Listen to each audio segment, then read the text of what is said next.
J'étais avec la Ken qui vient tout juste d'arriver au Canada, il y a qu'une semaine. Du coup, je vais lui demander des questions, c'est quoi ses impressions et comment elle trouve le Canada. Je vais interviewer quelqu'un, j'ai jamais fait ça. Donc c'est la première fois. La Ken. Oui. Bon, je dois aussi un peu watiser parce qu'il ne faut pas que... Ah, la fille, c'est vrai qu'elle apprend tous les langages du Cameroun. Comment tu le connais si tu veux dire watiser? En fait, j'adore poser des questions.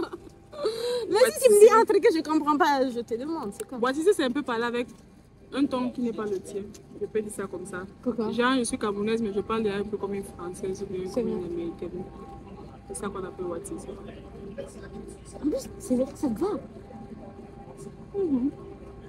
Mais pour de vrai, quoi. Oui. En fait, depuis... Ça, je vais pas mettre dans la vidéo. Mais depuis que... Non, tu peux mettre. Ok. En fait, depuis qu'on a commencé, t'as vraiment changé de ton. Et en plus, on dirait que c'est ton ton naturel. Mais c'est ça, watiser. Ok, moi aussi, je vais watiser. Mais quand on te dit que nous, les gens du continent... Ah, c'est bon! Pourquoi tu coupes? Je coupe pas, ça filme encore. Nous, les gens du continent, nous, on peut... J'ai même pas posé ma question. Nous sommes comme les caméléons en fait. Okay, on s'adapte partout où on part. Okay, donc si je veux watiser, je watise. Si je veux parler comme une Camerounaise, je parle comme une Camerounaise. En plus, moi j'aime le ton du Cameroun, donc je pouvais parler comme une Camerounaise. T'aimes quoi? J'aime le ton du Cameroun, donc je pouvais parler comme une Camerounaise. Cool. Donc, on revient à ma question. Ainsi, on sait que je suis une... On revient à ma question qui n'a toujours pas été posée, qui est, j'ai envie de savoir, une fois que tu as mis les pieds au Canada, une fois que tu es vraiment rentré sur le sol canadien, que tu as compris la Ken, je suis au Canada, qu'est-ce que tu as ressenti? Je dirais un grand soulagement. Pas parce que je suis arrivée au Canada, que comme si le Cameroun ne me disait plus rien. Non, c'est un grand soulagement parce que quand tu entreprends un voyage comme ça, c'est un moment de stress. Tu réfléchis à quoi je m'attends, l'inconnu, est-ce que je vais m'adapter, tout ça.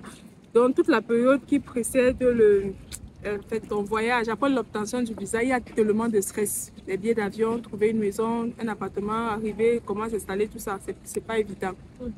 C'est pas du tout évident. Du coup, quand tu arrives, tu as comme un soulagement. C'est comme si, parce que avant que je vienne ici, je viens ici le temps pour moi, une semaine qui précédait, je mangeais à peine, je dormais à peine. Donc, c'est comme si quand je suis arrivée là, si le stress, la pression, exactement, la pression a relâché, donc j'ai dormi. Dormir est mieux. Exactement. Même comme j'ai d'autres, toujours les oreilles du Cameroun, mais bon, ça c'est peut-être... Oui, c'est vrai que pour info, elle continue à utiliser l'horaire du Cameroun. Mais pas l'horaire du Cameroun parce que c'est sur le téléphone. L'horaire là est psychologique. Donc ici au Canada, à 17h, c'est déjà 22h, c'est 23h au Cameroun. Moi, j'ai déjà extrêmement sommeil. Donc du coup, je peux directement dormir. À 17h, 18h maximum, je dois déjà dormir. Ce qui fait que je me réveille aussi à l'heure du Cameroun. Donc 2h, 3h maximum, c'est 6h déjà au Cameroun. Déjà que j'étais d'abord matinale, j'étais au Cameroun. Ça fait que 3h, je suis déjà debout. C'est comme ça. Depuis que je suis arrivée là, je dois à 17h30, 18h, 3h, je suis déjà debout. Ouais, elle continue.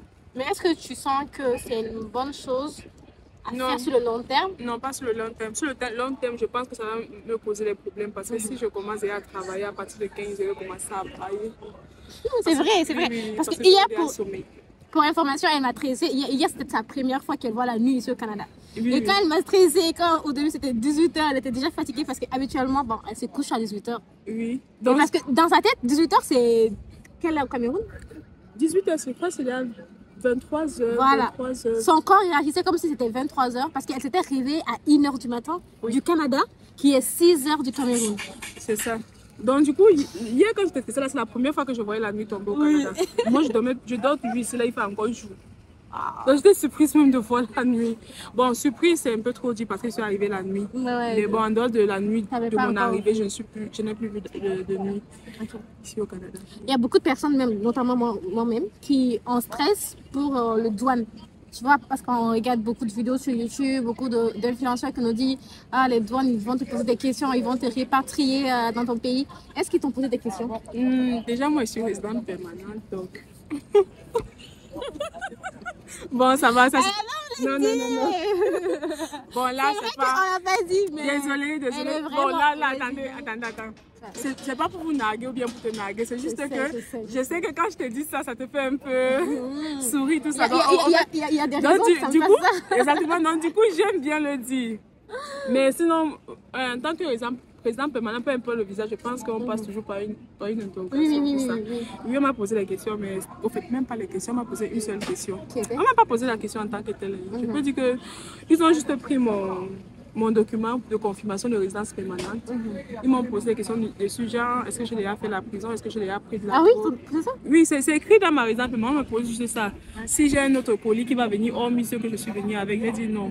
Après ça, ils m'ont juste demandé si j'ai de l'argent avec moi. J'ai dit oui, mais dans un compte bancaire, ils m'ont demandé le montant, j'ai dit, et puis c'était tout. Ah, c'était tout? Moi, j'ai pas eu ça. Mais ils ont aussi posé aussi la question par rapport aux drogues et la prison là, à ma première fille, parce qu'elle est un peu, on peut dire presque majeure, puisqu'elle a 17 ans.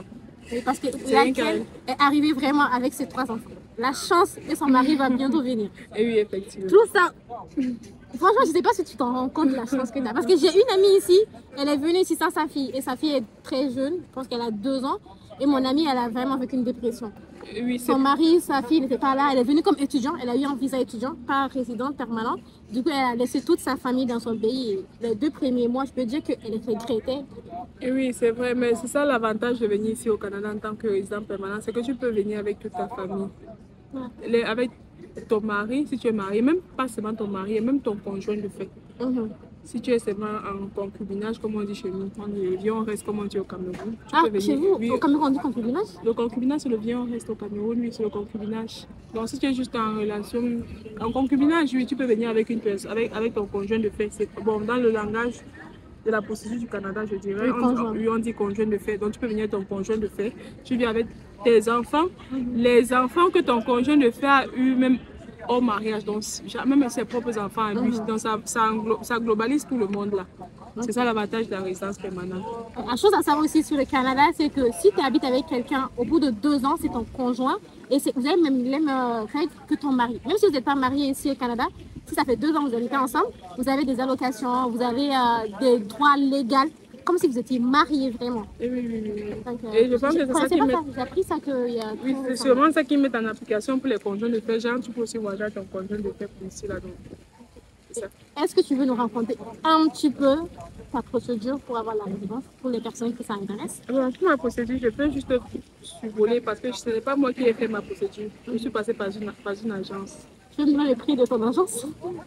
Le nom de mon agence. Non, le prix. Le prix. Est-ce que ça t'a pris, ça a coûté? Bon, je ne veux pas donner le prix de ma procédure parce que si je donne le prix de ma procédure, c'est un peu comme si ça va un peu décoyer certains. Alors que ce n'est pas ça le but. Parce que moi-même au début, quand j'avais suivi le prix, je voulais me décourager, mais Dieu merci pour moi, j'avais une copine qui m'a plutôt boosté, boosté. Oui, c'est ça. Le plus important dans la procédure, c'est de commencer. C'est tellement beau ça. Oui. Et de ne jamais abandonner aussi. Non, ne pas abandonner, de croire en son projet, de commencer. Parce que quand tu commences, tu ne sais pas où l'argent, on ne verse pas l'argent d'un seul coup. Hein. Au fur et à mesure, tu vas dépenser. Parce que le montant que j'ai dépensé pour avoir mon visa, j'ai dépensé plus dans le montant là, plus pour arriver ici. Parce qu'il il fallait les billets d'avion, il va falloir l'argent de subsistance pour ici. Donc, c'est pas si je voulais seulement regarder ça, c'est que je ne pense même pas que j'aurais voyagé. C'est vrai. Je ne pouvais pas savoir qu'ils pouvaient même payer en si peu de temps, réunir tout ce montant-là jusqu'à voyager avec mes enfants pour arriver ici. Là. Mais j'ai pu parce que j'ai cru à mon projet. Et quand j'ai commencé mon projet, je n'ai rien demandé à ma famille. Je l'ai juste informé que je voulais faire ma procédure, ils m'ont encouragé. Tout simplement encouragé moralement.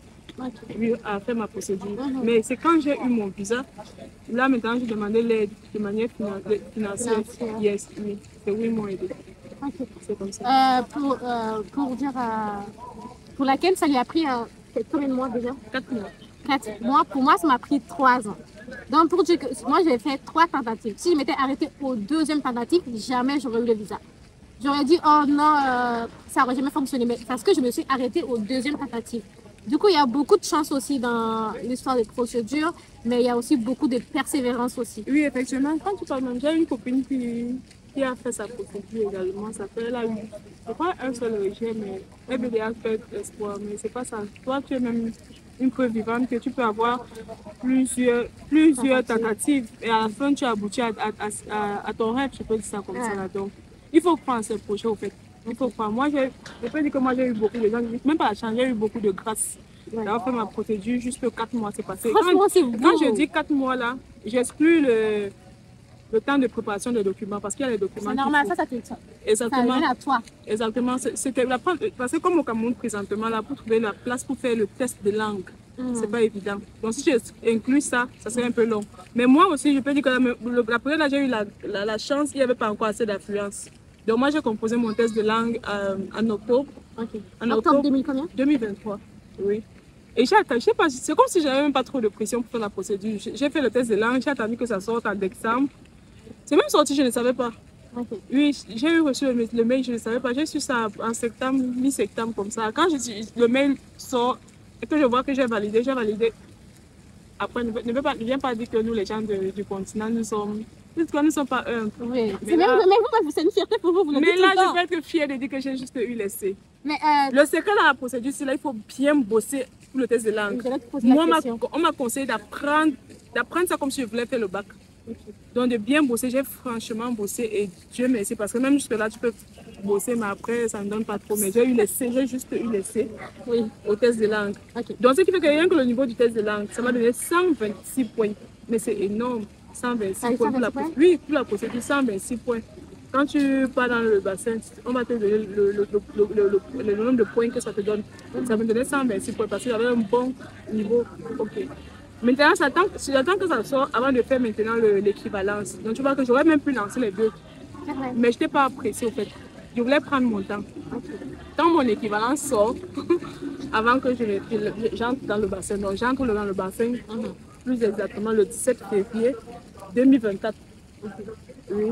Et le 29 février 2024, on sélectionne, je suis dans la sélection. Et pour les personnes qui ne connaissent pas le bassin, c'est quoi?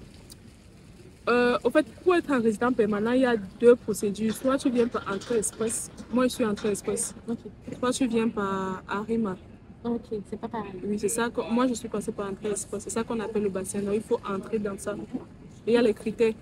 C'est quoi les critères? C'est quoi les conditions pour avoir la licence? Comme j'ai dit, je ne suis pas trop... je ne sais pas comment dire. Passée par une agence? Je suis passée par une agence, mais je peux quand même dire ce que je sais, mais c'est pas fiable parce que je suis passée par une agence.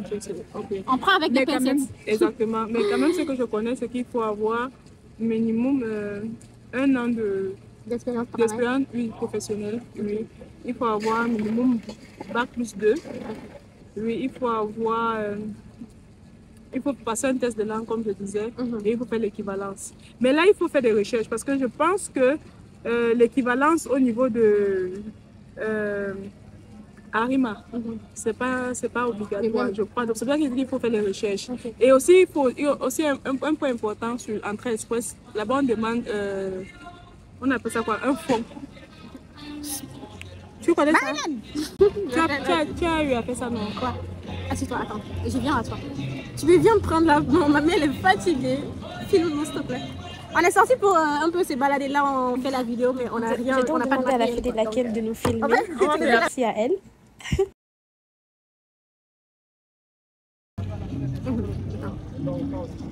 Donc on continue.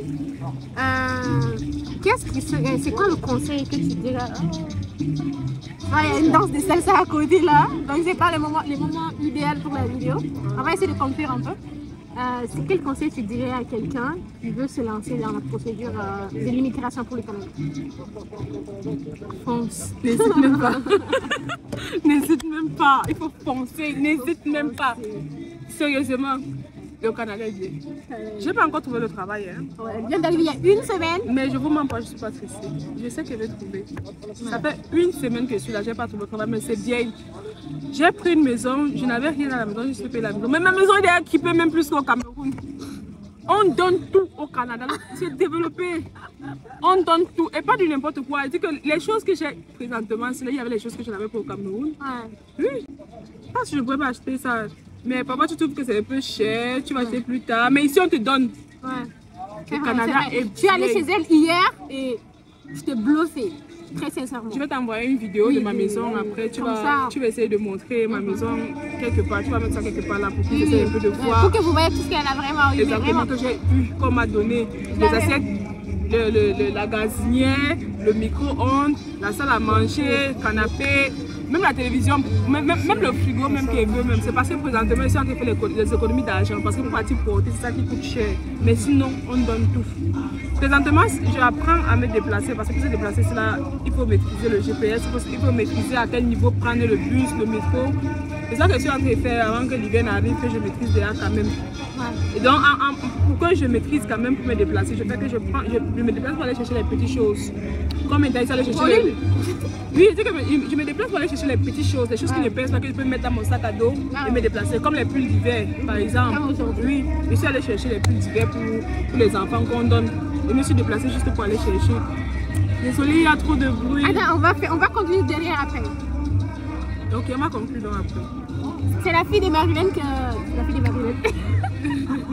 C'est la fille de laquelle Marilyn qui nous filme. Donc on fait coucou à Marilyn en commentaire. Merci Marilyn.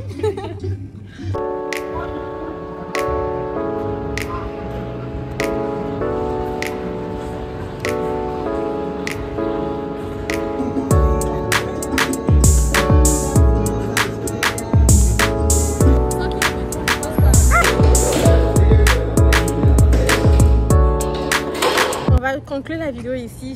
Pour conclure, on aura l'occasion d'en parler. Si vous avez des questions, d'autres questions, vous pouvez laisser en commentaire et puis je me ferai un plaisir de répondre. Ok, on y va comme ça. Merci.